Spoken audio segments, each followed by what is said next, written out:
Hello guys, welcome to ইভিলা। আজকের ভিডিওতে আমরা আলোচনা করব মাদ্রাসা সার্ভিস কমিশনের ফর্ম ফিল আপে যাদের ভুলভ্রান্তি হয়েছে তারা এডিট করতে যাবে এবং কি কি এডিট করা যাবে। তো সেটা তোমাদেরকে একটি টিউটোরিয়াল দেখাবো। দেখো, আজকে 27 তারিখ এবং একটি নোটিশ দিয়ে জানিয়েছিল যে সন্ধ্যা 6টার দিকে এডিট উইন্ডোটা খুলে যাবে। তো এখন কিন্তু এডিট উইন্ডো খুলে গেছে। দেখো, online correction application of 7th SLST 2023। তো এটা খুলে গেছে। এখানে ক্লিক করলে তোমাদেরকে নিয়ে যাবে এই পেজে। তো এখানে নিয়ে আসলো, এখানে বলছে যে log in through application ID, এবং এখানে অ্যাপ্লিকেশান আইডি দেখো, তোমরা যখন ফর্ম ফিল আপ করেছিলে পেমেন্ট করার পর যখন লগ ইন করেছিলে তখন কিন্তু application ID date of birth দিয়ে লগ ইন করলে কোনো ওটিপি যাচ্ছিল না। বাট এখন ওটিপির একটি গল্প চলে এসেছে, ওটিপি দিতে হবে। আর এখানে তোমাদেরকে এর আগের ভিডিওতে জানিয়েছি যে নাম, মোবাইল নাম্বার, ইমেল আইডি, আধার নাম্বার, ফিজিক্যালি হ্যান্ডিক্যাপড স্ট্যাটাস এবং পোস্ট অ্যাপ্লাইড ফর, এইগুলো চেঞ্জ করা যাবে না। এই 6টা অপশান চেঞ্জ করা যাবে না, বাকিগুলো চেঞ্জ করা যাবে। তো আমরা এখানে দেখব যে কি কি চেঞ্জ করা যাচ্ছে লগ ইন করে। তো প্রথমেই এখানে অ্যাপ্লিকেশান আইডি এবং ডেট অফ বার্থ দেওয়ার পর লগ ইন করলে যখনই লগ ইনে ক্লিক করা হবে তোমাদেরকে একটি ওটিপি দিতে হবে, এবং ওটিপিটা রেজিস্টার্ড মোবাইল নাম্বারে কিন্তু গেছে।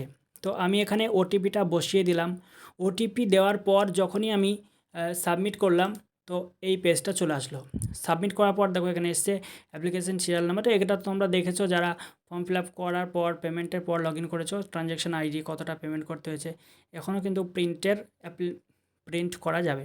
তো edit window details, edit your details below, নিচে যে তোমার ডিটেলসগুলো রয়েছে তুমি এডিট করতে পারবা।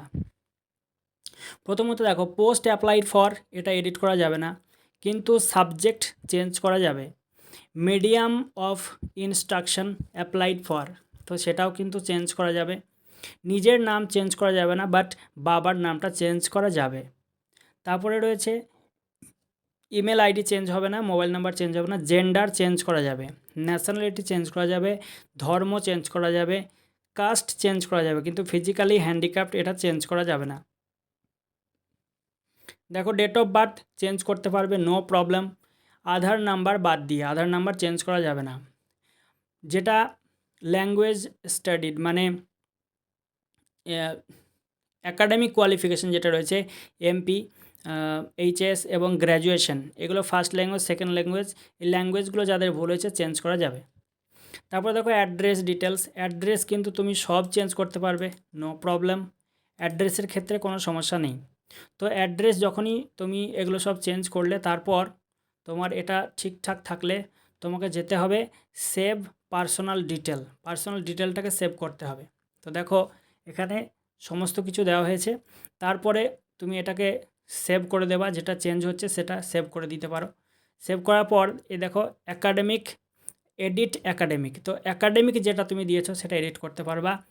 Fill up full marks at actuals or obtained marks as 0 in B.ed only for pursuing B.ed candidates। তবে এখানে একটা সুন্দর জিনিস লেখা রয়েছে, দেখো যে যারা পারসুইং ক্যান্ডিডেট রয়েছে, যাদের কমপ্লিট হয়নি, তো তারা কিন্তু এটা অবটেন মার্কটা 0 দেবে।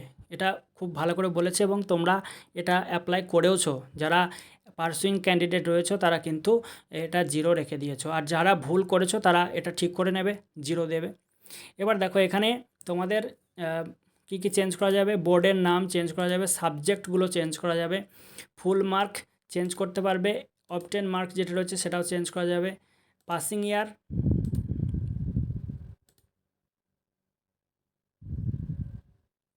দেখো পাসিং ইয়ারটা চেঞ্জ করতে পারছো, এবং পার্সেন্টেজ তো এমনিই চেঞ্জ হয়ে যাবে যদি এগুলো চেঞ্জ করা হয়। তো বিএডের ইউনিভার্সিটির নেম চেঞ্জ করতে পারছো, সাবজেক্ট চেঞ্জ করতে পারবে, ফুল মার্ক চেঞ্জ করতে পারবে, এগুলো চেঞ্জ করা যাবে। অ্যাডমিশন ডেটটা যাদের ভুল হয়েছে, যারা হয়তো আন্দাজে দিয়েছো তারাও চেঞ্জ করতে পারবে। এখানে একটা জিনিস সুন্দর করে বলা হয়েছে, দেখো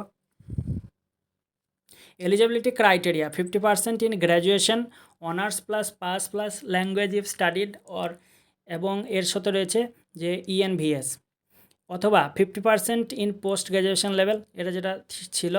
আর যেটা 29/7/2021 11তে 45%-এর জন্য যেটা ছিল সেটাও 3টে ক্রাইটেরিয়া এখানে দেওয়া রয়েছে।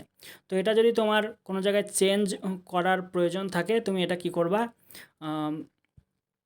সেভ অ্যাকাডেমিক স্কোর করে দিলে। তারপর এডিট ডিক্লারেশনের কাছে যদি এখানে কারো ভুল হয় তো এগুলোকে নো করা রয়েছে। যদি কারো মনে হয় যে ভুল হয়েছে তাহলে সেটাকেও তুমি ঠিক করতে পারবে। তারপরে আপলোড ফটো অ্যান্ড সিগনেচার। তো ফটো সিগনেচারটাও তোমাদের যাদের ভুল হয়েছে সেটা ঠিক করতে পারবা। যাদের মনে হয় যে তোমাদের সিগনেচারটা একটু অপরিষ্কার রয়েছে সেটাও চেঞ্জ করে নিতে পারবে। তারপর এটাকে সেভ করে দিতে হবে।